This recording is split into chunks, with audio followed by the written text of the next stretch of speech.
लोकसभा चुनाव की वोटिंग के बाद एक बार फिर बीजेपी की सरकार बनती हुई नजर आ रही है।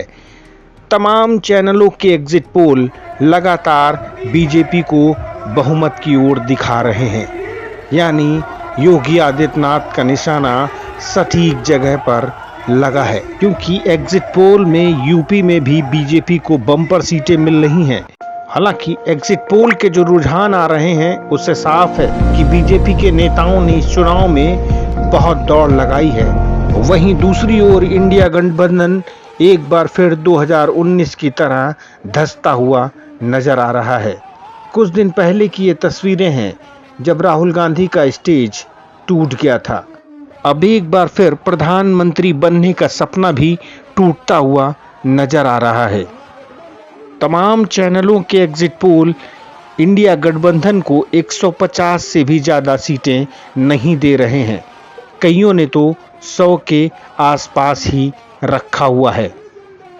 हालांकि कांग्रेस नेता लगातार ये दावा कर रहे हैं कि इस चुनाव में इंडिया गठबंधन को 290 से ज़्यादा सीटें मिलेंगी, लेकिन एग्जिट पोल के जो रुझान सामने आ रहे हैं वो पूरी तरह से उलट हैं। हालांकि असली परिणाम 4 जून को ही सामने आएंगे, जब नतीजों के लिए ईवीएम खुलेगी और इसके साथ ही जो इसमें प्रत्याशियों की किस्मत कैद है उसका भी फैसला होगा। लेकिन अब तक के एग्जिट पोल से तो ये कहा जा सकता है कि प्रधानमंत्री नरेंद्र मोदी तीसरी बार हैट्रिक लगाने जा रहे हैं। एग्जिट पोल के नतीजों से बीजेपी भी बहुत उत्साहित है। दूसरी ओर प्रधानमंत्री की साधना भी अब खत्म हो चुकी है। वो कन्याकुमारी से वापस दिल्ली के लिए रवाना हो चुके हैं। आपको बता दें कि विवेकानंद रॉक मेमोरियल में प्रधानमंत्री नरेंद्र मोदी ने 45 घंटे की साधना की। हालांकि विपक्ष उनकी इस साधना पर भी सवाल उठाते रहा है। विपक्ष का कहना था कि प्रधानमंत्री नरेंद्र मोदी सिर्फ नाटक कर रहे हैं और कैमरों के बीच इस साधना का कोई मतलब नहीं है। लेकिन आरोप प्रत्यारोप के बीच कांग्रेस को अपनी खसकती जमीन को बचाने की चुनौती है। अगर एग्जिट पोल के रुझान 4 जून को नतीजों में कन्वर्ट हो गए तो ये इंडिया गठबंधन के लिए बहुत बड़ी चुनौती होगी, क्योंकि उन्हें फिर अगले 5 साल के लिए तैयारी करनी होगी। अगर नतीजे इंडिया गठबंधन के पक्ष में नहीं जाते हैं तो एक बार फिर इस गठबंधन को सोचना होगा और नई रणनीति बनानी होगी। देखना ये भी दिलचस्प रहेगा कि क्या नतीजों के बाद ये गठबंधन कामयाब रहेगा या फिर से पिछली बार की तरह ही बिखर जाएगा। दूसरी ओर प्रधानमंत्री नरेंद्र मोदी ने नतीजों से पहले ही अपने 100 दिन का रोड मैप तैयार कर लिया है। उन्हें पता है और दूसरों को भी बता दिया है कि अगले 100 दिन तक उन्हें क्या करना है।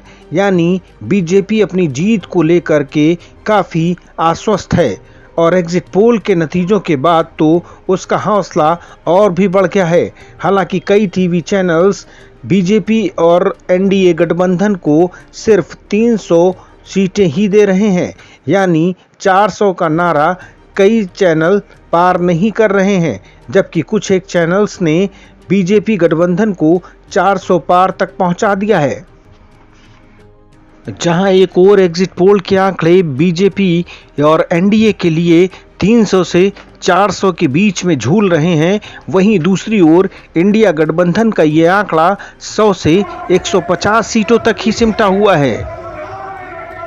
यानी बीजेपी का तीर पूरी तरह से निशाने पर लगता हुआ नजर आ रहा है।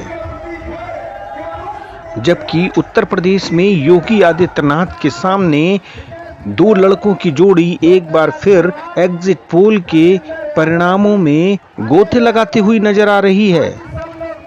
4 जून को किसका मंगल होगा ये देखना बेहद दिलचस्प है, क्योंकि इस चुनाव के बाद कई और समीकरण बदलते और बिगड़ते हुए नजर आएंगे। कुछ भी हो, लेकिन एग्जिट पोल में तो बीजेपी ने 400 पार का आंकड़ा पूरा कर ही लिया है।